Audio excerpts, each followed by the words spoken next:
वह आदमी एक साधारण प्रवासी मजदूर था जो कचरा इकट्ठा करता था, लेकिन उसकी 3 बेहद सफल बेटियां थीं। बड़ी बेटी एक अरबपति सीईओ थी, न्यूयॉर्क की सबसे कम उम्र की सर्जिकल प्रोडिजी थी। तीसरी बेटी मनोरंजन उद्योग की टॉप अभिनेत्री थी। फिर भी बचपन से ही उनके परिवार को गांव वालों ने नीचा दिखाया था, क्योंकि गांव की नजरों में इज्जत केवल बेटों से ही बढ़ती थी। बेटियां तो बोझ मानी जाती थीं। लेकिन उस आदमी के घर में 3 बेटियां हुईं। उसने कभी दूसरों की बातों को खुद पर हावी नहीं होने दिया। वह हमेशा मानता था कि बेटियां बेटों से बेहतर हो सकती हैं। वर्षों तक कचरा बिनकर ही उसने उन्हें पाला और उन्हें सफल बनाया। उसकी बेटियां अपने पिता के त्याग के लिए आभारी थीं। इतनी ऊंचाई पर पहुंचने के बाद जब वो गांव पहुंची तो वे अपने पिता के साथ कचरा उठाने में भी नहीं झिझकी। तभी गांव के मुखिया ने एक नोटिस भेजा कि सब गांव लौटें और दान करें, क्योंकि वह एक अच्छा काम करना चाहता था। आदमी ने खुद गांव जाकर दान देने का फैसला किया। जब बड़ी बेटी को यह पता चला तो उसने एक लिफाफा पैसों से भरकर उसके हाथ में दे दिया और अपने सचिव को गाड़ी के साथ भेजा।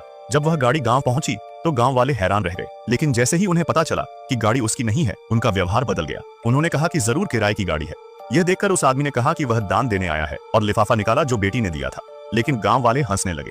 किसी ने औरों के दान से उसकी तुलना कर उसे नीचा दिखाया। उन्हें यकीन था कि लिफाफे में ज्यादा पैसे नहीं होंगे। मुखिया ने दिखावे का व्यवहार करते हुए उसे खाने पर बुलाया, लेकिन जैसे ही वह बैठने लगा एक व्यक्ति ने उसकी कुर्सी गिरा दी, जिससे वह गिर पड़ा। उसे समझ नहीं आ रहा था कि वह दान देने आया है, फिर भी अपमानित क्यों किया जा रहा है। तभी एक गांव वाले ने सच बताया। गांव में सबके बेटे थे, बस उसी के बेटियां थीं और यह उन्हें शर्मनाक लगता था। लेकिन उस आदमी ने डटकर जवाब दिया कि उसकी बेटियां उनके बेटों से ज्यादा काबिल हैं। तभी मुखिया उसे गालियां देने लगा। उसी वक्त बड़ी बेटी बार बार पिता को कॉल कर रही थी, लेकिन कोई जवाब नहीं मिला। उसे कुछ गड़बड़ महसूस हुई तो उसने दोनों बहनों को फोन किया।